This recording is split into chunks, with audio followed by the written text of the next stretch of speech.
Abduqodir Husanov Barselonada. Biroz oldin bir qiziq xabarga ko'zim tushib qoldi. Ya'ni Qirg'izistonning Manas shahrida joylashgan Barselona akademiyasi murabbiylaridan biri Rafael Musimov Abduqodir Husanovni Barselonaga o'tishi va u yerga qanchalik mos kelishi haqida o'z fikrlari bilan o'rtoqlashgan va shuni sizga ham bo'lishmoqchiman.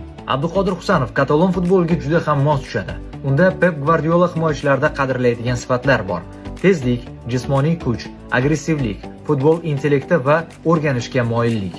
Shu sababli u Pep qo'l ostida muhim futbolchiga aylandi.